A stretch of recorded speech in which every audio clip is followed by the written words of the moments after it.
नमस्कार मित्रांनो, मुरंबा या मालिकेत येत्या 18 ऑगस्टच्या भागात असं दाखवलं आहे की 15 ऑगस्ट निमित्त शाळेत स्पर्धा असतात आणि त्याच्यात आपल्या पालकांनी पण पार्टिसिपेट होत असतं असं रमाचं म्हणणं असतं आणि त्याप्रमाणे सगळेच पालक आलेले असतात. आता थोड्याच वेळात स्पर्धेला सुरुवात होणार असते आणि आपली आरोही तिच्याच पप्पांची म्हणजेच बाबाची वाट बघत असते, पण बाबा काही आलेला नसतो. तेव्हा आरोही खूपच नाराज झालेली असते आणि तो नाराजपणा तिच्या चेहऱ्यावर स्पष्ट दिसत असतो.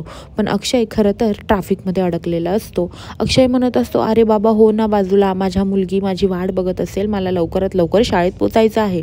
पण ट्रॅफिक काही केल्या हालत नसतं आणि अक्षय खूप दमलेला असतो. कारण की अक्षय काही गोष्टी मुद्दाम तर नसतं करत, कारण की ट्रॅफिकमुळे त्याला लवकर शाळेत पोचता येत नसतं.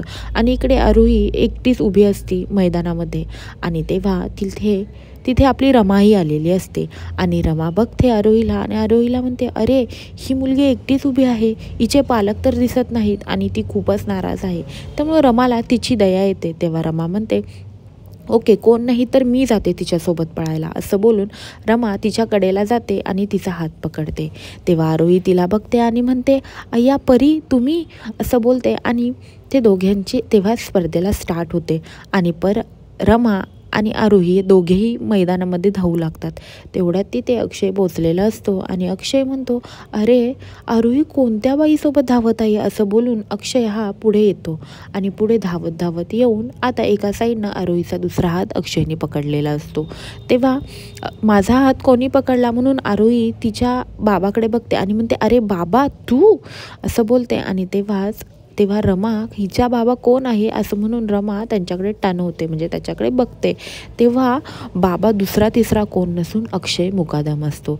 रमा अक्षयला बघून पूर्ण अस्तव्यस्त होते. आता रमाला कळून चुकलेलं असतं की ज्या मुलीने मला पहिल्यांदा मिठी मारलेली असती परी म्हणून, ती दुसरी तिसरी कोणी नसून माझीच मुलगी आहे असं रमाला आता खात्री पटलेली असते आणि ह्या मुलीबद्दल मला काहीतरी वेगळं जाणवत असतं हे रमाला कळालेलं असतं.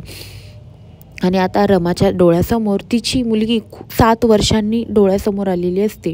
त्यामुळे रमाचा आनंद हा वेगळाच असतो आणि अक्षयच्याही डोळ्यासमोर आता खूप दिवसांनी रमा आलेली असते. रमाचा वेगळा रूप, वेगळं राहणीमान बघून अक्षय पण खूप शॉक झालेला असतो आणि माझी मुलगी जिला माझी आई मानत होती ती खरी रमाच निघाली, म्हणजे तिची खरी आईच निघाली.